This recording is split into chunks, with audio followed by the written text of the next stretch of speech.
Assalamualaikum warahmatullahi wabarakatuh. Alhamdulillahirabbil alamin. Allahumma shalli ala Muhammad wa ala ali Muhammad. Rabbi shrah li sadri wa yassir li amri wahlul 'uqdatam min lisani yafqahu qawli. Sungguh kita saksikan dalam bulan-bulan terakhir ini terjadi berbagai penyimpangan kekuasaan, terutama yang dilakukan oleh aparat penegak hukum.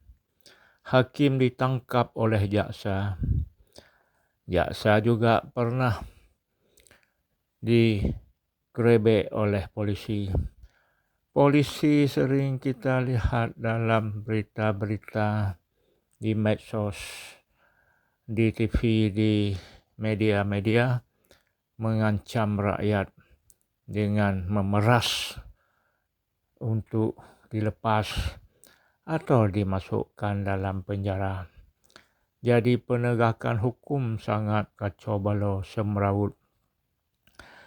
Kalau kita renungkan sejak kemerdekaan Indonesia, penegakan hukum sampai hari ini ternyata tidak ada kemajuan, tidak ada keadilan.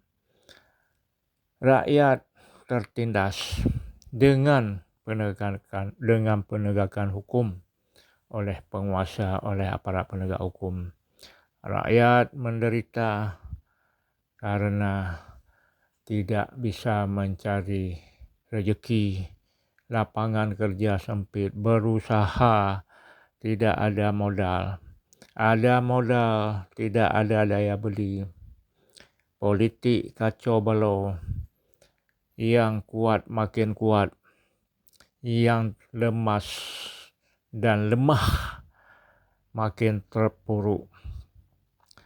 Sehingga sudah 78 tahun merdeka, tidak ada suatu kemajuan. Yang ada adalah ide-ide yang disampaikan oleh pejabat hanya sekedar untuk membuat rakyat senang. Sesungguhnya dalam pelaksanaan tidak ada yang berubah untuk lebih baik, lebih maju, lebih sejahtera untuk rakyat. Sehingga kalau kita renungkan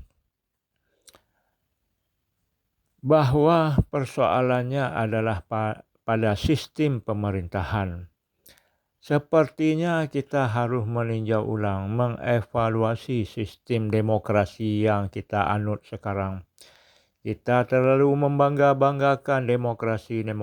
Sesungguhnya demokrasi itu datangnya dari negara barat, negara Eropah, negara Amerika, negara-negara non-muslim terutama, untuk membendung supaya negara-negara lain, negara-negara kecil, negara-negara yang tertinggal harus tergantung kepada mereka, termasuk dalam keyakinan harus ikut mereka, bahwa keyakinan itu tidak utama dalam kehidupan ini. Itulah yang akan digiring oleh negara-negara besar yang ateis, yang tidak bertuhan, bahkan tidak beragama. Agama hanya sekedar simbolik. Jadi negara kita adalah negara yang berpenduduk beragama. Semuanya rakyat Indonesia ada agama, ada keyakinan menurut keyakinan masing-masing. Tapi pada intinya kalau sudah ada agama, itu sebenarnya harus merujuk semua langkah-langkah kegiatan, aktivitas harus berdasarkan agama, termasuk dalam memimpin. Boleh saja kita negara berdasarkan Pancasila, tapi pejabatnya kan orang beragama. Yang beragama Islam jalankan sesuai nilai-nilai Islam. Yang Kristen, Protestan, Katolik, Hindu, Buddha jalankan menurut ajaran agama. Semua ajaran agama itu pada intinya untuk menjalani kehidupan dunia itu tidak akan mengganggu orang lain. Dia pasti agamanya menyuruh untuk kebaikan.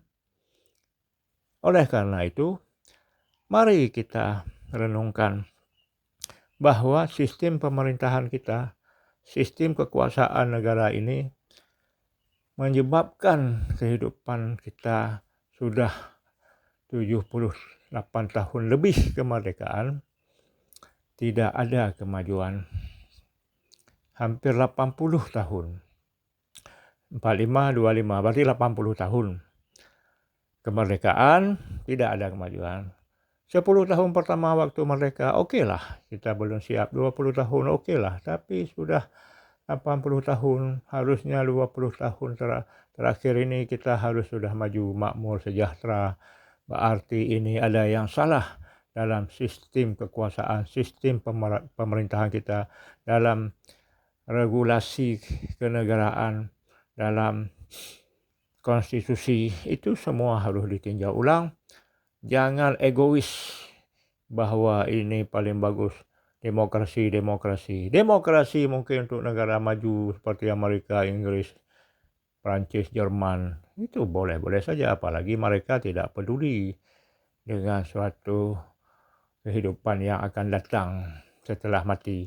Jadi mereka boleh begitu, kita tidak boleh. Harus kita upayakan untuk ada perubahan. Untuk menuju perubahan, rakyat tidak bisa berbuat. Ini kita sampaikan kepada penguasa, kepada tokoh-tokoh bangsa, kepada ulama-ulama cendekiawan. Cobalah berkumpul, cobalah didiskusikan, dibicarakan, sehingga dapat diusulkan pada periode-periode berikutnya harus dirubah. Sistem pemerintahan, sistem kekuasaan, sistem dalam menjalankan jabatan oleh para pejabat. Sehingga tujuan kemerdekaan untuk kesejahteraan bangsa, untuk kesejahteraan rakyat, untuk kemakmuran seluruh tumpah darah Indonesia, ini bisa dilaksanakan dengan sebaik-baiknya. Sekian, terima kasih. Assalamualaikum warahmatullahi wabarakatuh.